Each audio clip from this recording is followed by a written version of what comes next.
Hi there. Welcome to Game of Our Own, a podcast about women who work in sports. I'm your host, Jahaan. I bring you stories of women who are game changers, incredible leaders, and trailblazers in the sports industry. You will get a behind-the-scenes look of how they navigated their journey, valuable lessons they learned along the way, and advice for high-achieving women just like you. I'm excited you're here. Let's do this. Let me ask you a question. Would you leave a full-time salary job plus commission to make $8.25 an hour as an intern just to get your dream job? What if there was no guarantee that the internship would lead to a full-time job? My next guest did just that. I'm joined by Jacqui Iorio, Director of Guest Services for the Chicago Bulls. She gets candid and tells us how the first time she got her foot in the door of the sports industry, it didn't land her a full-time job like she'd hoped. Spoiler alert, that job was with me. I hired Jacqui as a Wrigley Field ambassador, and when she was looking for a full-time job, I didn't have any openings. Trust me, she was good, and I really wish that I did. But I will let Jacqui tell you more about her journey and how a broken ankle put her on track to land the job she always dreamed of having. All right, Jacqui, welcome to the podcast. Thanks for joining. Of course, I'm happy to be here. So before we get started, and I want everyone to hear about your journey, I think it's a really good one. I want to learn and I want everyone to understand how you fell in love with sports. Oh man, that's such a great question. Kind of a loaded one too. But honestly, how I fell in love with sports just as a kid. I mean, you remember back in the days when we had a big backyard, and our backyard opened up to our community park, our Mundelein Community Park. I'm from the north suburbs. And I just always going outside to play catch with my dad, kick a ball. I grew up in a bigger family. I had, an older sister, a younger sister, and a younger brother, but mostly me and my older sister, we kind of did everything together when we were younger. And so we'd play, AYSO soccer. We'd, like I said, play Little League. My dad and my mom just put us in everything, and it was just fun, just being outside, having that access, just to literally go to the park whenever you want. You meet your friends and you play Ghost in the Graveyard and all that stuff. But playing all those sports and being so active, I feel fortunate not to say that I was gifted in sports, that because I was good at it, I really enjoyed doing it. Basketball and soccer and softball were kind of my three sports growing up until high school, where I switched it to soccer and basketball. But, that's kind of where it all started. And when you play sports, the competitiveness is really fun, and it's exciting, and it's thrilling, and it's drama, and all the sports stories that you used to watch kind of on movies, Hoosiers, Miracle, all of those movies, it's Rudy, such a good, heartwarming story. And I don't know, I got so attached to it. So that's just kind of where it all started, and my love for it there. Did you say you were a gifted athlete? Yes, I'm not trying to brag, but No, you brag. I'm being That's humble. Okay. But I'll be brag. But I was good. I was very good. We're going with gifted. You said gifted. We're going to go with gifted. And what made me think was, I was like, oh, that means she was a good soccer player.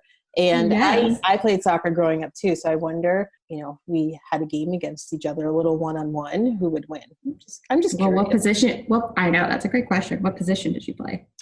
Defense, so stopper. Okay. So I was outside midfield. So I ran a lot. Yes. Yeah, your endurance is at a different level.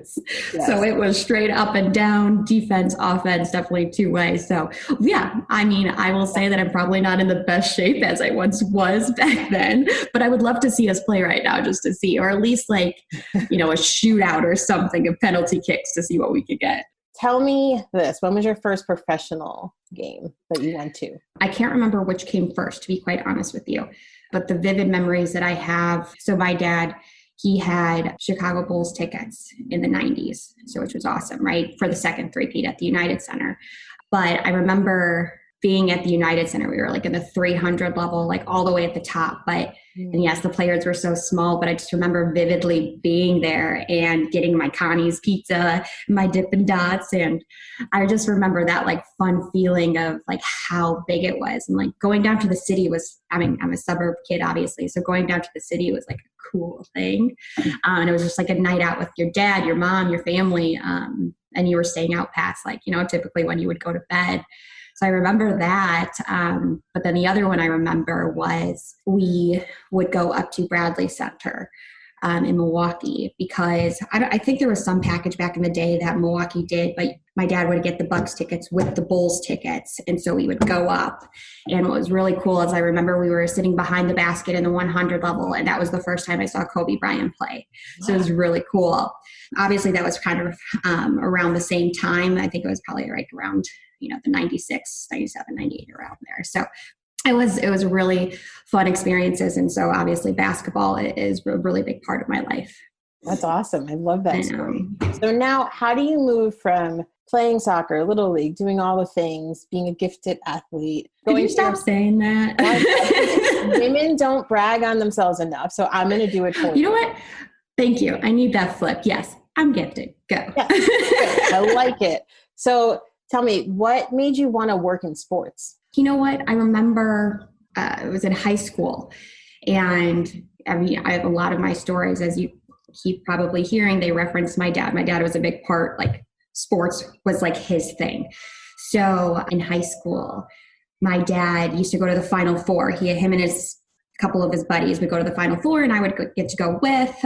He would bring me because obviously I was a little bit older, and I played basketball, obviously. So, and the first time was we went to New Orleans in 2003. We flew to New Orleans with a couple of my dad's buddies on this like little plane. It was nuts. That was the first. I will never do it again. We fly there, and it's just everything's New Orleans. It's just so big. It's loud. It's bright. And all the commotion and Mardi Gras and all this stuff. And we used to go down there for my dad's buddy used to work for a company called Coach's Corner, which would do a lot of interviews with all the college coaches.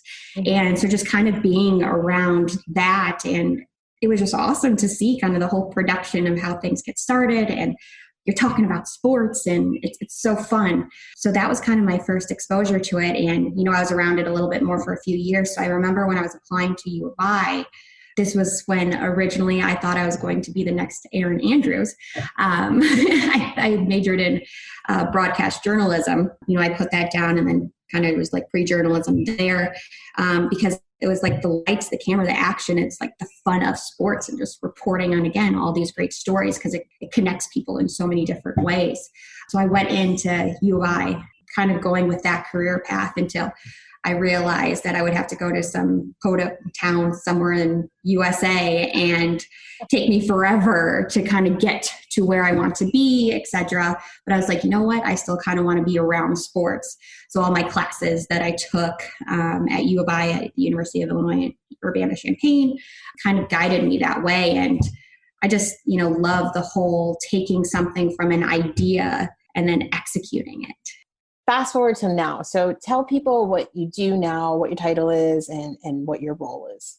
My title is Director of Guest Services with the Chicago Bulls. So it's really a dream to work for your hometown basketball team. And just, again, like obviously where all my stories started of loving sports, it's really come full circle, and I couldn't be obviously more appreciative. What I do is my title is kind of twofold. So I oversee our service team, who takes care of the service and retention of all of our season ticket holders, both full plans and partial plans.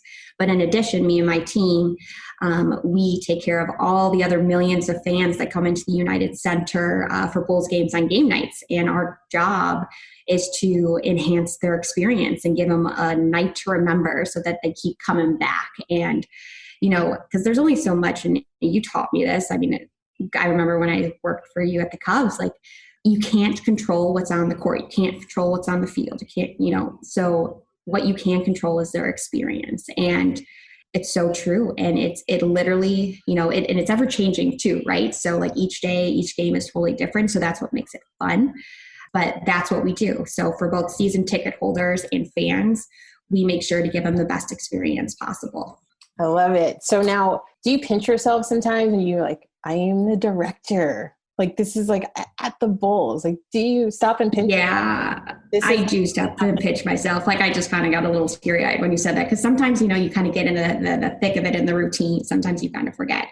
Not like forget, but it's just, yes, you got to like not take it for granted. I mean, I think of my journey of where I came from. I started as an intern with the Bulls. and fast forward almost 8 years later, this is where I am. So it's just, it's really exciting. I'm really proud of myself with like sticking to it and through it, because it's the grind. I mean, sports, getting into the sports industry, this is what sometimes people have to remember. It's not just a job. It's kind of like a lifestyle job, because it really, it's not a 9 to 5. You don't have your weekends, you don't have your nights. And so like, you really have to love it. So yeah, just like kind of thinking about, again, my whole journey from where I started to where I am now. And I think about this, and yes, I just have to pinch myself. It's almost like, damn, I accomplished that. What's next? So like now I always look to like, I made it here. What's our next goal, and how am I going to get there? So let's talk about your journey. So I love that you started as an intern at the Bulls. 8 years later, you're now in your role. Director role. So I love that. Just got promoted last year. Yes. Yay. I already knew that, but no one else did. So yay. So yes, you had that journey and you started as an intern, but let's talk about where your journey first started in sports. You graduated college, and then like talk about that. My senior year of college at U of I, my second semester, I went to go do a practicum, right? You got credit hours. So I had the choice either to stay down at U of I and work for like the DIA, so the Division of Intercollegiate Athletics, or come up to Chicago and work for WGN Radio as a promotions intern. And you know what? I was just like, as much as I want to stay down in Champaign and hang out with all my friends, second semester, senior year, again, like that was kind of a sacrifice to leave. I was like, you know what? I want to get started. I want to get up to Chicago. I want to start networking. Like, let's go. Moved up to Chicago with my parents lived in Mundelein, so I was commuting from Mundelein to Chicago, but started at WGN Radio as a promotions intern. That was a lot of fun.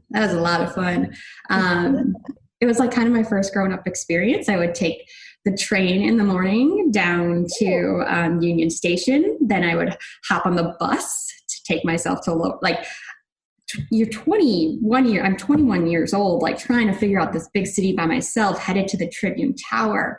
Oh God, I remember walking in my first time, like, because that building is so historic and nostalgic. But I started as a promotions intern, and I was like full-time there. So I would get there around 9 o'clock every day, leave by 5 or later, obviously, because we would have events. But my bosses there, they were fantastic. Also different and wonderful, and taught me a lot. I worked very closely with my promotions manager, obviously, the marketing director.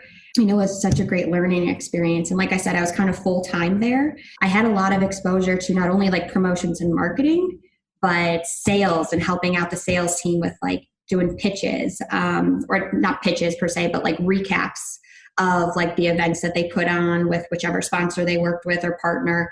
So that was really cool. I taught myself how to, I know it sounds so like minuscule now, but like it's kind of like web design too, kind of help with their website a little bit. It was much different back then than to what it is now, and putting together photo albums and cut video. Like it was crazy. Like, I'm not going to say like I was the best at it, but like to kind of start like being able to like use these skills and get new ones, and like kind of know how, again, something goes from an idea to execution. It was really cool. We worked on a lot of really cool events outside of the Cubs broadcast that we would do for opening day. This was during the time that the Blackhawks were going to their first, got their first championship, so going through the Stanley Cup there. I put on a huge event with the marketing, big show over at the Arlington racetrack. So like kind of seeing how like that happened. It was really awesome. So that's where I kind of got started. And from there, again, just kind of like, you get to know everyone and you work with everyone so well. I got connected to the Cubs, and that's when I kind of came over to you and Brad as, the fan ambassador, the Wrigley Field's fan ambassador there, and became part of that program. So that's kind of where my journey took me next. Were you still in school when you were working for WGN? Yes, I was still in school. So like I had to do like, the practicum, like the reporting, and like my boss would fill out, etc. But yeah, I was still in school. I wasn't taking any classes because this covered all my classes. I stayed down in Champaign a couple of summers. So, I had enough credits and classes already that I didn't need to take anything concurrently. So yeah, I was still in school at WGN. And then so you're done with school when you came over? Yep, I graduated, and that's when I came over to the Cubs. Yes, over in June. Okay, so you came over in June. So you're out of school, and then you took this job as a Wrigley Field ambassador. Correct. That was part-time. Part-time, yes, it was part-time. So I was part of that original crew, and I love that our original crew is still so close because obviously we went through a lot of experiences together. So yeah, I was doing that, as well as I worked for a company called Octagon, and I was helping with the grassroots marketing. So it's sports marketing, but really you're selling a different product, grassrooting at like a rec center, at Best Buy, at a Cubs game. You're setting up the tent, right? So I kind of had two jobs, obviously, for some extra money. So why did you take the Cubs job? Because extra money, or what was the reasoning for? Yeah. Octagon, again, was more of just like that support for extra cash flow. But with the Cubs, I took it because it was the next step in progression into my path of where I wanted to go. And I remember reading the job description, and it's very similar to what I do now in terms of creating memories for folks. And I remember I was just like, oh, I could do this. I love talking to people. I love engaging with people. I love the Cubs. Like, I mean, again, like I'm a Northsider. So yes, Right. Been Cubs fans for a long time too. I was like, this is awesome. I'm going to be at the ballpark in the summer. Mm-hmm. And so, just was like, yep, this is the next progression, the next step into where I'm going to go. So it was a really exciting opportunity. So I was very, very honored to get that. Did you look at any full-time jobs? At that time, I did not look at any full-time jobs. I was very excited for the Cubs. And it's one of those things as when you kind of come in, you're hopeful, right? You hope that a part-time position or an internship will turn into a full one. You work hard, you do your best, hopefully you outshine the others, and then you're chosen for a full-time position. So of course, the goal is always when you take a part-time job in an industry or an internship in an industry, you want to be full-time. You don't want to stay that way forever. So now tell the folks that are listening and don't know you, did your part-time Wrigley Field ambassador Cubs job lead to a full-time job at the Cubs? It did not. I remember being at a crossroad. God, I remember this conversation vividly with you and Brad, and you telling you guys, like, at the time there was not a full-time position that was within my reach, shall I say. I remember telling you, being like, hey, I'm happy to continue working on a part-time basis with you guys, but it will kind of turn more to nights and weekends. I have to go get a full-time job now because my students' loans kicked in, right? I remember telling you that. I was just like, I'm going to go work for Staples Advantage, selling, B2B programs for office supplies. So I took that and did that for about a year and a half, almost 2 years. At the same time, still working for you guys on the weekends and at night games. Would come down and do that because, again, like I didn't want to close my doors. I always kept my foot in, always making time. You kind of know, like when you're young, you're like, okay, I got the energy to do this. Let's grind here. Like just keep clawing your way. So there was also a couple of positions that did open up along the way that were within reach or just out of reach that I applied for. And I was interviewed but they took someone with more experience, which is respectable. I get that. I remember that happening. Like I said, I was about a year and a half to almost 2 years working for Staples too. And I just said, you know what? Starting over. Yeah. And I laugh because I remember how it all happened, of when like this was all going down and making the decision.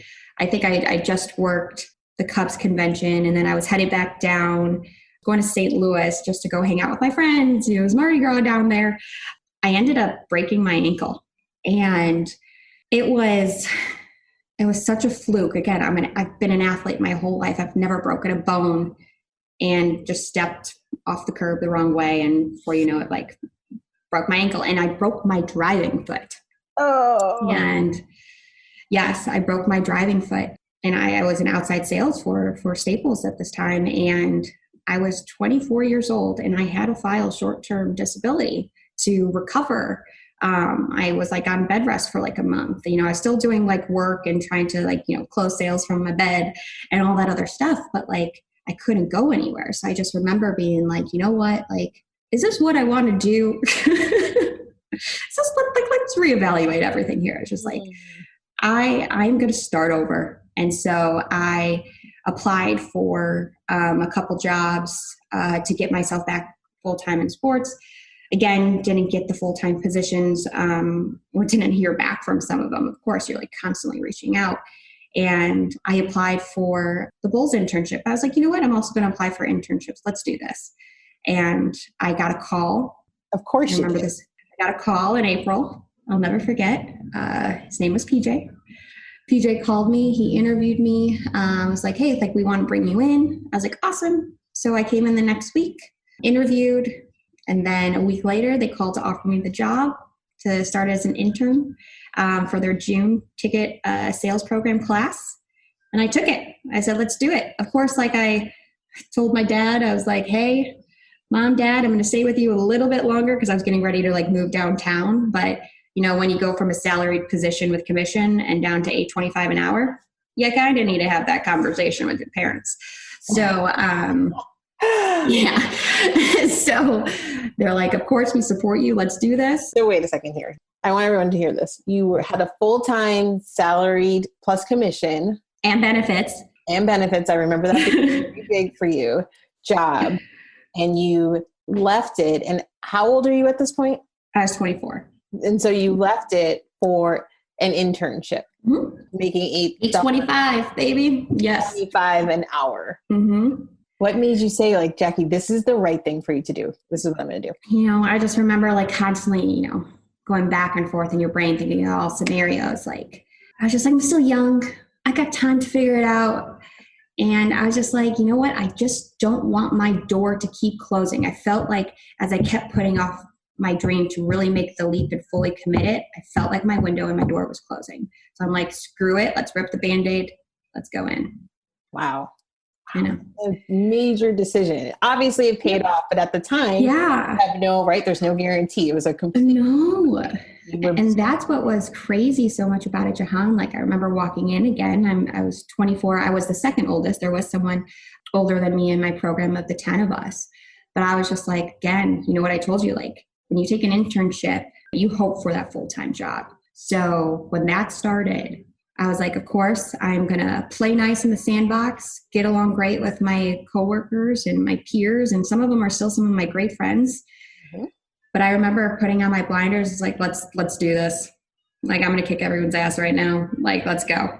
I love that. Right. So like you were a woman. I was on a mission. Tell everybody 3 things that you did. Like you went from intern to director. I mean, that's not easy. You came in with a class of 10 people, you said? Mm-hmm. And I got hired on 4 months into the program, which is typically an 8-month program. Give us at least 3 things that like you did that like helped you stand out from everybody. You say stand out, meaning you got to do something like super grand, right? I let my work speak for myself. So I'm very polite. I'm very professional, of course. You know, I'm kind. I look people in the eye. I shake their hand. I get to know people and take an actual interest in my coworkers, right? But outside of that, like I didn't need to just speak to speak. I didn't need to do any of that or, you know, make myself look good by like asking questions or being the loudest or being like whatever. I just, again, blinders on, laser focus. I just let my work speak for myself. And I like to think that I kind of had a little bit of an edge or advantage from some of my peers just because I had some working world experience. But, you know, it's just one of those, just being aware of your surroundings and self-aware also, just to kind of know, like, you want to set yourself up for the best position at any point in time. So you always got to be ready. You know, people are like, well, this is where I want to be next. Well, yes, that's where I want to be next, but I'm going to make sure that when that decision comes for any of my superiors or things happening, like I'm going to be ready. Like, it's not like I'm going to get ready when they tell me something's available. I'm going to be ready when something is available. So that was kind of my approach to things. It was kind of a situation where someone got let go in our organization. And they opened up a position. It was, at this time, it was called a CRM database administrator. Uh-huh. Yes, remember that title? someone, like I said, got let go. They opened it up to all 10. 10 of us, 7 of us applied. Then it dwindled down to 3. Then it dwindled down to 2. And I remember them telling me right before Thanksgiving, the good news. So started in June, and in November, I had a full-time job with the Bulls. And that's where it started. That's crazy. So 4 months in, did I get that right? 4 months in, yes. And that's the other thing that you have to navigate too, is because, again, my peers, this group that I was close with, like they were still in the program and I was now full-time. And so still trying to be there, supportive for them as a friend, as a colleague, to help them get to where they want to be next. Unfortunately, during this year, there was not a ticket sales position available. So no one in the class was able to stay on with the Bulls. They went to other teams, locally and obviously nationally there. But so again, it's like the risk you take. You know that there may be a position or won't be a position. And if there is, you got to be ready. And it sounds like this position that was your first full-time position in sports, really, it started to evolve, right? And so it is now. So was it exactly what you wanted to do, or was it a portion of what you wanted to do? I laugh because it wasn't exactly what I wanted to do. I mean, to be quite honest with you, but I had the skill sets. It was a lot of reporting and data and like logging information that I had experience with at the Cubs when we used a wear manager. So we used Microsoft CRM. It was not what I wanted to do. I knew that, listen, regardless that it may not be what I want to do, I'm going to take this position and make the most out of it. I'm going to learn a new skill set, and this will help set me up for whatever I do next. And again, it's just kind of like being patient, right? For the next opportunity. But yeah, so I was providing sales leads, group leads to the ticket sales staff to sell Bulls tickets, both seasons and groups. So that's what I was kind of the support, and then helping a lot with like all of our e-marketing and lists and newsletters and all that other stuff. So that was the position, what it was. And I was in that for probably about just under 2 years. I was really excited at this time because, again, I didn't know what was going to happen, but we got a director of analytics. And so I was like, let's see what this means for me, and kind of how I'm going to be working closely with this person, holistically on the organization, and, to kind of use data and everything to drive business decisions. I'm like, okay, let's think of something different outside of just like ticket sales support. Like, how is this going to affect not only ticket sales, sponsorships, all the other things that analytics touches, right? For the whole holistic view for the organization there. So I was very excited. So I'm like thinking my role might evolve. And then that director, after like a year of like learning and kind of, again, it's a process. Like, you're not going to run before you walk. So of course, that first year, it was a slower process. And then he left. He left to go, I forget where he went, but he went to abroad to do some soul searching for a year. And like, you do you, man. Like, yeah, I hope he supports you. Exactly. But I was like, oh, darn. Like, here, like now we're starting back over. So I was like, okay, just continue to be patient. But at this time, my coworker, Ashley, and we're still friends to this day, and we were very close. There was only us 2 girls out of the rest of it were all boys in my department. Mm-hmm. And talking to Ashley, and she got pregnant, and so she went on maternity leave. And during this time that she went on maternity leave, my boss was like, hey, while Ashley's out, you're going to do her job and your job. I was like, okay, let's do it. So I not only did my job, but Ashley at the time was the manager of guest services. And so she did a lot of fan complaints, season ticket holder questions, helping them with benefits, et cetera, kind of that like service. And then on game night, she worked every game night, worked very closely with the United Center, like in all of our partners. And so I was like, this will be fun. Like, let's go. It's like, again, it's like, you don't know what's going to happen, but let's get more experience and let's get more skill sets. I went to kind of take over her position while she was gone. And I remember her giving me a call. It was like, Jacqui, like Taylor, it was her husband. He got a great offer to go back to Kansas, which is where she was from. She goes, me and Taylor are going back home. And I was like, oh my God, And so like I hear my brain is going wild, right? And then she comes in right after Christmas, tells my boss at the time. And then like within 10 minutes, he calls me in and he was like, hey, let's talk about how, we're going to finish off the rest of the season with like Ashley moving back home. And I remember just like there, and I don't know what came out of me, but I looked at him and was just like, how do I move into her role? And straight up ask him. Like, I didn't even be like, I don't know what came over me. I had no idea what came over me. It was like literally an awkward, blunt, like just, how does this happen? And he was like, I knew you were going to ask me that. And he's like, so he kind of knew. So he was like, let me talk to, Michael, and talk about this. You've been doing a great job. I'm very proud of you and how you've handled both positions while she's been gone in the transition. I'll let you know very soon. And then within a week later, he called me in and he was just like, we're going to be transitioning you to manager of guest services. So I was ecstatic. And that's where it started. And at this time, it was still a one-woman department. Wow. Okay. Yeah. So there's so many things I want to ask you about. So wait, just to sum that up in your experience right after you got hired as an intern, becoming full-time. So it wasn't your ideal job, but what I hear you saying is you took it as a sacrifice. You made the sacrifice. You made the most out of it. You learned a ton. You put your head down, got your work done. You built relationships and you were patient, almost just waiting for that right opportunity to come. Yeah. And when it did come, you asked the question immediately. Your boss found out 10 minutes later, he called you in, and a minute later you said, so how does that position become mine? You went out and and that was like, that was a big moment for me. Yeah. Cause like, I could have been like, yeah, sure. Like happy to help, be a little passive with that because of course, sometimes you never want to rock the boat. But like I said, like, I don't know what came over me. I was just like, it's obvious. Like, I've been loving what I've been doing. Like, how do I move here? How do I move to this position? I know what came over you. Like it was it. You're like, this is my goal. This is my chance. I have been laser focused. All the things you talk about. Yeah.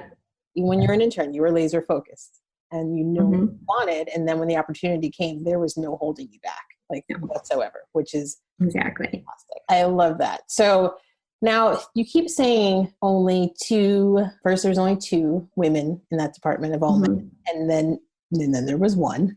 Talk about it. Some women get discouraged, right? There's nobody who really looks like them in their department, or when they go to apply for a job and they perceive it as male dominated. Every team is different. Yeah. What would you tell them? What was your experience like? My coworkers were great. Like, yes, like it was more male dominant, but they were great and they never left me out. I never felt like, I was the outsider, which is good. But again, like there's still that like elephant in the room, right? But for me, like that's just noise and that just motivates me more. I don't know how to describe it. Like I know people like get discouraged, like, okay, I'm trying to, go up against like, a sports position that is male, like dominated that industry, et cetera. But at the same time, it's like, why can't I be the change? Why can't I be the first one to break through? So it's just it's one of those things that motivates me. Yeah. Like, of course, sometimes it like pisses me off, but at the same time, it's just like, screw it. Like the world is changing these days. And if I just keep working hard again, my work will speak for itself and out of sight, out of mind. I'm acting as if it's not even a big deal because I'm going to outwork you. And I will, again, it's just motivation. I love that. So you saw the room and it was men and you saw it as motivation. You just were like, it is what it is. And it sounds like you had experience with that team, right? Yeah. And I had a great experience with them. Which is important. They were inclusive. Exactly. Yes, that department at the time, right, might have lacked diversity, but they were inclusive and you just used it as motivation. You did. You got there and then you moved on up and your trajectory is just, I think, really inspiring. Thank you. I appreciate that. So if you had to look back at like all the things you've done on your sports journey, like what's one thing that you would do differently? I wish I would have just taken an internship. I know my student loans were there, et cetera, but I'm like, oh, I could have done this. I could have done that. I was just like, I should have just started, like not step out. I always feel like I could not because, again, things happen for a reason and I'm very grateful for where I am. But some part of me is when I talk to people that are in college, I tell them, I'm like, just take the internship, take it right after. Like, I know you want to get a full-time job, but take the internship if it's where you want to be and where you want to grow your career. Like, start now. So that's, to me, is always an easy answer for that question. I like that. So I do remember when you said you were going to Staples. I know. But at the time, right? And anyone who's listening who's junior in their career or trying to get or, health insurance was a big deal. Like that's what you needed to have. And you're kicked off everything of mom and dad's. Like, you're on your own, bucko. Like, see ya. So even with the health insurance, no health insurance, you would have still figured out a way to get insurance. I would have figured it out. I would have figured it out. My wife would have been too motivated to figure it out, but yes. And what makes you say that, though? What makes you say, okay, if I went back and had to do it all over again, I just would have taken the internship? What makes you say it? I know my path is different, but like the most common path is to, after college, take the internship, start growing. And again, like, get your foot in the door earlier. So that's just like, for me, what I look back on. And again, is there a big difference between 22 and 24? No, but if I just would have been a little bit more patient at that time. And I think that for me, kind of when I got into the internship position, like the one with the Bulls, like it was like, all right, Jacqui, like, you have to be patient and you're going to work your way from the bottom. Right now it's the grind. Like, it's one of those things that's just like, I just learned from my past experience when I wasn't patient because I had all this outside noise and it's like distraction being like, go get this is kicking in, go be an adult, go. And I'm like, okay. And you just kind of follow it, right? When I should have just been patient then. So I think learning from that moment to when I became the intern at the Bulls, I was like, I'm going to be patient and I am going to grow and grind my way to the top. So let's go. I love that. Keeping your eye on the prize. Like, you were just laser focused, and that took you off your focus for a little bit. And almost, it sounds like if you didn't break your ankle. I'm not going to lie. I kind of like to think that ankle was like the sign. It's like, Jacqui, get your shit together. Where do you want to be right now? I love it. Yeah, you broke your ankle and it put your life back on track where you wanted to go. Got you back. Yeah, exactly. I fell down and picked myself back up. You did. I love it. Let's end with this. What's the best piece of advice that you've ever received? Best piece of advice. My dad always has, of course, all these motivational quotes, right? So he would always tell me like a few things. He would tell me, one, you're not always responsible for knocking yourself down, but you are responsible for getting yourself back up. He would always tell me, tough times don't last, tough people do. He's made so many risks in his life too, and kind of in his career path. And sometimes you can't be scared. And, along the way and along your journey, you're going to, yes, get knocked down. It's not going to be fun times. You're going to hear no a lot. You're going to get pissed off if something doesn't go your way, but it will pass as long as you keep, again, that laser focus, your eye on the prize. Like, you make your own destiny. So that is the best piece of advice. So like, if you really truly love sports, want to work in sports, or just even if it's not sports, find that passion and something that you want to do for the rest of your life, like, go out and get it and don't let anything stop you, even when you hit the hard times. So I would say that is my biggest piece of advice for anyone trying to break into sports or any industry for that matter. Oh, your dad just gave me the chills. That's good. I know. Good advice to live by. I love it. Well, thank you. This was really fun. I think a lot of women will get a lot of use out of hearing your journey and hearing the times you did get knocked down and literally got knocked down. How you just really focused on what you wanted, and it kind of brought you back to where you wanted to be and focused on what you wanted. And now look at you in this amazing role.